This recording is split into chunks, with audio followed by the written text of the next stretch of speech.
Olá, muito boa noite. Estamos de volta com Frente a Frente, que hoje recebe o vice-líder do Democratas, deputado Alberto Fraga.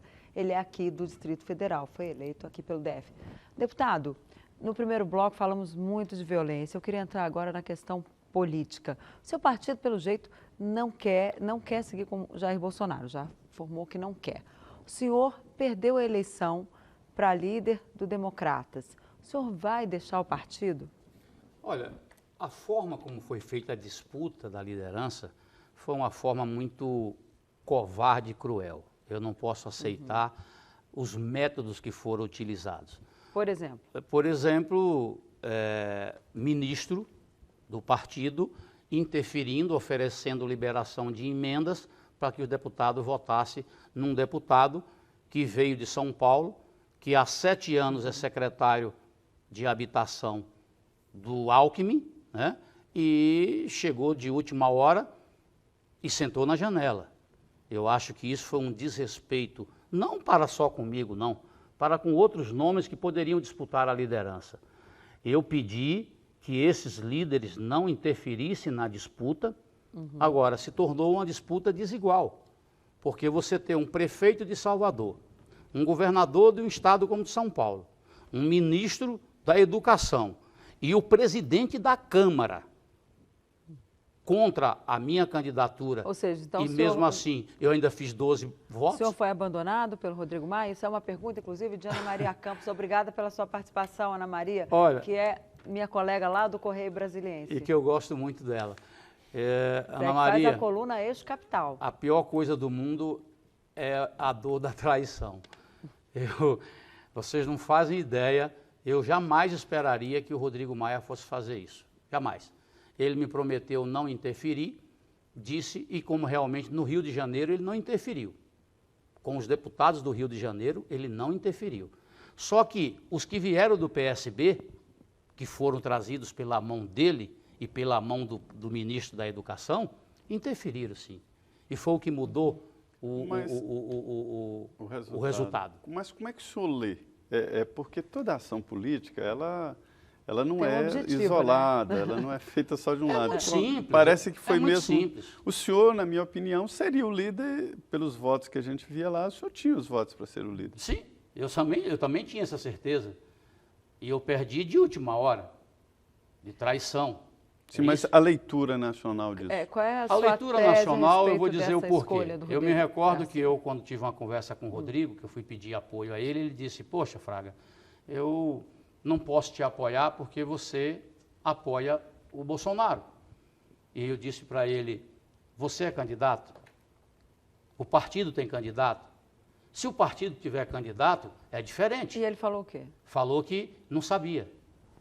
Pois bem, mas aí eu ainda falei assim, eu achei que você não fosse me apoiar porque eu sou contra a reforma da Previdência. Agora, porque eu vou apoiar o Bolsonaro?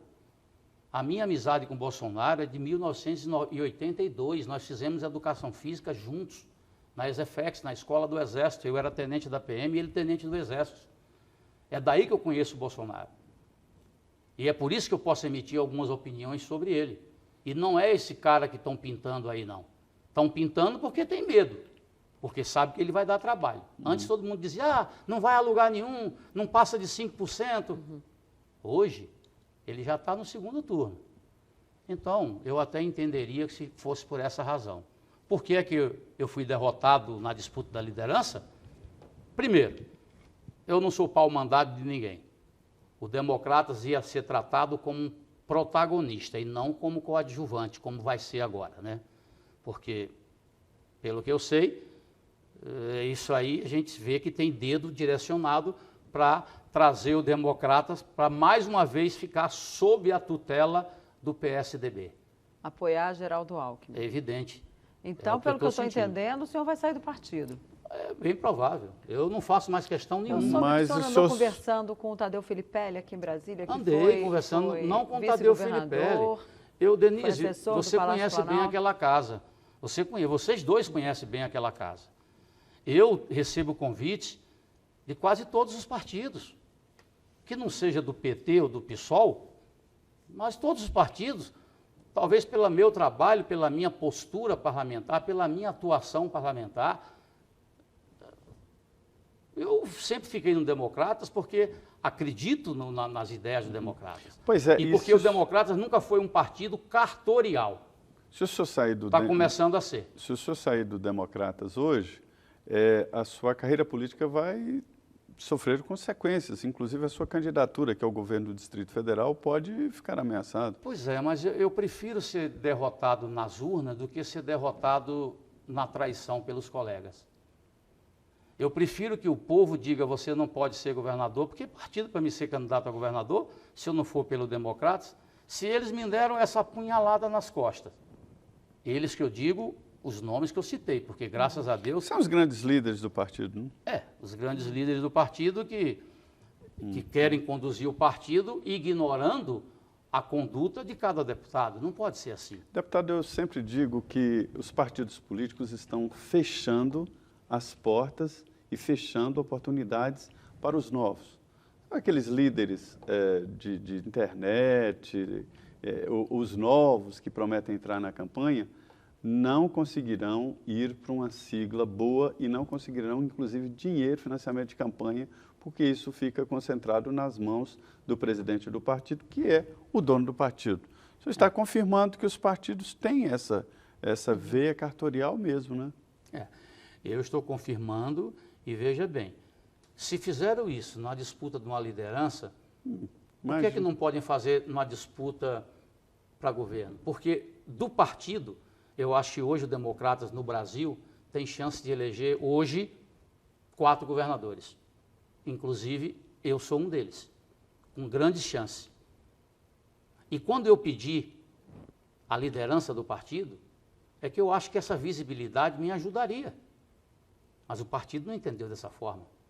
O partido preferiu colocar uma pessoa, que eu fico até com vergonha de dizer, mas é verdade, que a Denise aqui acabou de confirmar, que nem os repórteres conhecem quem é o líder do Democratas. Vai conhecer a partir de agora.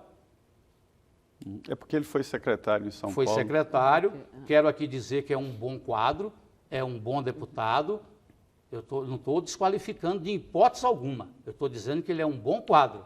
Agora, para você ser líder, você tem que chegar na bancada e conhecer o problema dos seus colegas. Você acha que ele conhece os problemas dos colegas? Você acha que ele conhece as decepções de cada colega? Não conhece. Então, a minha mágoa foi essa. A minha mágoa com o Rodrigo Maia, porque eu sempre trabalhei e sempre ajudei o Rodrigo Maia. Agora, o senhor saindo do Democratas, o senhor deixa um partido importante no espectro político aí, livre para que outras cabeças políticas do DF possam tomar conta desse espaço, né? Quando o Democratas sofreu aquele baque, aquela tragédia em Brasília, com a candidatura de José Roberto Arruda, que terminou preso. Sim. O Democratas não acabou porque eu permaneci no Democratas. Disputei uma eleição para o Senado e tive 33% do eleitorado de Brasília. O senhor teve muito voto para deputado, inclusive. E fui o mais votado dessa vez, agora para deputado federal. E o partido, qual é o valor que o partido me deu? Eu volto a dizer, veio o carnaval, depois dessa punhalada, veio o carnaval, é evidente que você tem que esfriar a cabeça. Eu estou conversando com as pessoas, com os partidos. Mas a impressão que a gente tem é que a sua cabeça não está fria, não. Não, é porque... Está meio fígado aí. Você não tem como esquecer essas coisas. Você não tem como esquecer essas coisas.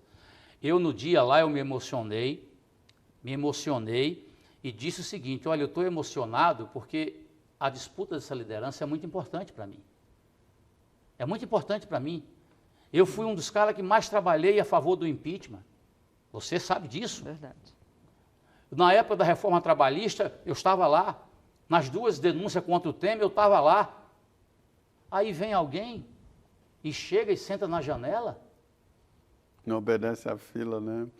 Deputado, tem uma situação interessante que eu gosto muito de mostrar aqui, é porque as pessoas tendem a falar de Brasília e de políticos em Brasília como se todos os políticos do Brasil fossem de Brasília e morassem aqui. Isso não é verdade. Eles ficam aqui terça, quarta, né?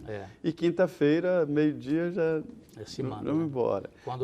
Quando chega num lugar, lá no Nordeste, vê uma placa de Brasília, já pensa que é bandido, diz, é bandido. Pois é, e o senhor é um político de Brasília, né? São 8 deputados federais e 3 senadores, né?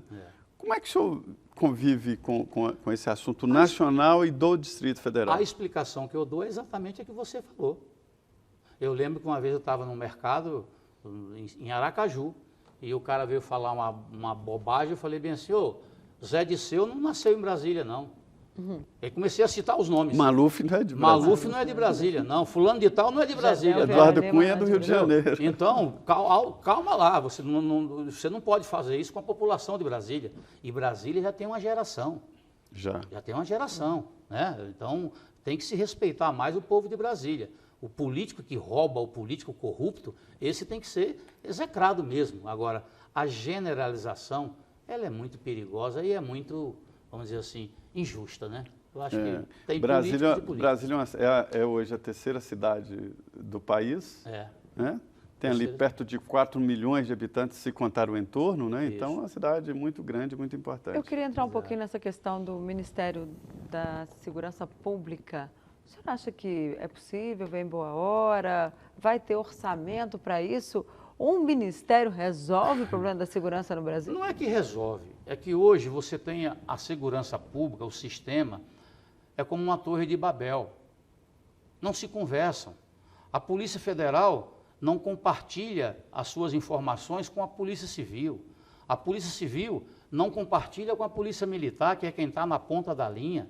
A Polícia Militar não troca informação com a Guarda Municipal, que nós temos que começar a entender que as guardas municipais têm que ter, sim, uma atividade voltada para a segurança pública. Hoje o país se modernizou, o crime se modernizou e a segurança pública continua andando de carroça. Então, o Ministério da Segurança Pública é o órgão que vai padronizar as ações, os procedimentos. Vai promover a integração. É o que aconteceu na Copa, né? É o que aconteceu na Copa, lá não deu certo. Por que não pode? E sem alterar absolutamente, não vai ferir o princípio federativo. Eu apresentei um projeto, o projeto é de minha autoria, deve ser votado agora, que é criando o SUSP, que é o Sistema Único de Segurança Pública. Não tem o SUS, o Sistema Único de Saúde? A educação não segue uma norma padrão? Por que a segurança pública... LDB. O senhor acha que faltou no Rio de Janeiro, no Carnaval, o mesmo sistema que foi adotado para as Olimpíadas e para a Copa do Mundo? Olha, o problema do Rio de Janeiro, ele é totalmente... Uma segurança mais integrada ali para... Mas o problema do Rio de Janeiro é que já deixaram chegar num ponto que lá tem que se começar do zero, né? Lá, a Força Nacional, você pegar o Exército, expor o Exército, fazer uma operação, usar 3 mil homens para prender 2 pistolas? A Polícia Militar, quando tem... Mas não tem, acaba os traficantes ficam avisados, né, que vai ter essas operações, tiram tudo e depois voltam. É o que está acontecendo.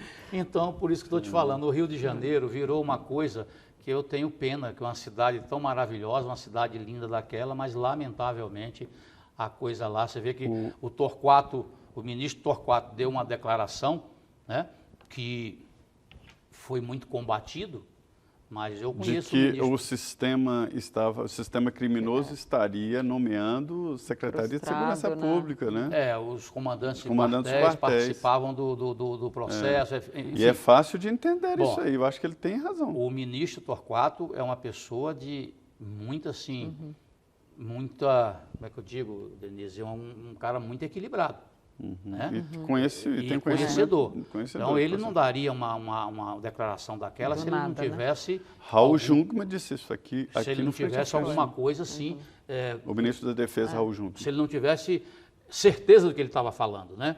Enfim, nós o chamamos na Comissão de Segurança Pública para discutir alguns assuntos e ele falou, né? Ele disse lá, foi muito criticado, mas infelizmente a gente sabe que tem bons policiais no Rio de Janeiro, mas tem maus policiais. Agora, você tem um policial no Rio de Janeiro que, numa apreensão se ele meter a mão num pote daquele de cocaína e botar no bolso, ele fica 3, 4 meses sem problema financeiro. Pagam 2 mil e poucos reais para um soldado daquele, e todo dia morre um. Mas O que é que se quer? falando em salários, em que pé está a tal PEC 300 que equipara os salários dos policiais de Não, outros a PEC estados 300 aos salários pagos em Brasília? A PEC 300 ela foi criada para criar um piso nacional, assim como tem os professores, porque você tem estado que tem um policial militar ganhando 5 mil, 6 mil reais, e você tem um estado que o policial ganha 1.000 e poucos reais. Porque são forças estaduais. Né? Exatamente, depende do... Por isso que um Ministério da Segurança Pública, ele pode muito bem padronizar essa questão com a União entrando como um complemento do salário. O primeiro ponto é dados, né? O primeiro ponto é São acesso a dados, né? Formar um cadastro nacional que não existe. Hoje você pode tirar várias carteiras de identidade pelo Brasil afora. Né? É inadmissível. O senhor falou em todos os estados, isso, né? mas não é verdade. Não é todos os estados, não tem alguns que se comunicam. Alguns se comunicam. É um alguns absurdo. comunicam. Mas o fato é que você já deveria ter, com certeza, um cadastro único. Nós aprovamos agora, né, recentemente. Espero que o Senado dê continuidade. Eu queria fazer uma pergunta sobre política ainda. O senhor acha que o quadro está definido ali, nessa disputa ali de Bolsonaro e mais algum? O Bolsonaro perde um pouco com a saída do Lula, que a coisa era muito polarizada. Tem candidatos aí que eu acho que pode crescer, que é o Álvaro Dias. Né? O senhor vê possibilidade de crescimento nele? Eu vejo. E o Alckmin? Eu prefiro que o líder do Democrata responda. Com o meu apoio não tem. Não, sim, mas nós estamos fazendo uma avaliação. É difícil de falar. Mas está indefinido o quadro. O Ciro Gomes, se não fosse falastrão, era um bom candidato, mas é um falastrão. É um falastrão. Mas Bolsonaro também não fica aí nessa coisa meio falastrão também, não? De vez em não quando comete os faz desatinos uma frase e volta atrás. Tem aquela história do auxílio moradia. Tinha lá uma funcionária que era dona de um açaí lá em Angra dos Reis. Não, Denise, é a irmã dela, não é ela. É a irmã. Mas tem uma funcionária em Angra que estava lá no açaí no dia. Não, mas não Eu acho que ele não vai para o segundo turno, Bolsonaro. Eu acho que ele já está no segundo turno. É? Ele já está no segundo turno. Mas não tende... Olha, hoje tinha uma pessoa me dizia assim, Alckmin vai ter 25 inserções diárias, comerciais diários, na TV, naqueles dias de campanha, uma campanha curta. Bolsonaro vai ter um a cada 15 dias. Não é esse foi o erro difícil dele quando nós mostramos para ele que ele tinha que ir para um partido com densidade para ter tempo de televisão. Ficou acertado que ele ia para um partido, não vou dizer o nome do partido, mas ficou acertado que ele ia para um partido grande. Tudo certo. 3 dias depois ele foi para Pernambuco e se filiou ao PSL. Então o Bolsonaro, apesar de ser meu amigo, mas ele precisa ouvir mais os amigos dele. Ele está sendo levado por algumas pessoas que eu não sei quem e comete esses desatinos. Se era para ir para o PSL com 8 segundos de televisão, era melhor ter ficado no Patriotas. O PSL tem um deputado federal. E o Patriotas tem quanto? Eu acho que são 8. São 3. 3? Então, mas tinha poder de crescimento, né? Enfim, vamos esperar. Vamos esperar. O futuro a Deus pertence. Deputado, infelizmente nosso tempo acabou. Eu agradeço muito a sua participação e já fico convite para o senhor voltar. Obrigado, eu que agradeço a oportunidade. Zé Maria, mais um Frente a Frente, obrigada. Pois é, eu queria agradecer muito a atenção de todos e estaremos aqui mostrando a você passo a passo da política em todos os sentidos. Muito obrigado, boa noite. É isso. E a você que nos assistiu, uma boa noite, até o próximo programa e fique agora com o Jornal da Vida.